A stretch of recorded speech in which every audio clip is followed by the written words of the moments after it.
So, tour of what we got so far. Let's get some walls going. Gonna be big windows, lots of windows. Southern wall, gonna have a glass window for this one so they can have light in the winter.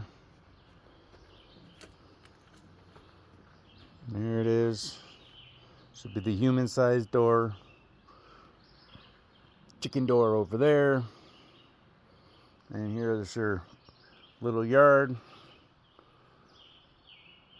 when they're not out in pasture. Get some good cover crop going in there. It should be good to eat that stuff. Looks yummy to me.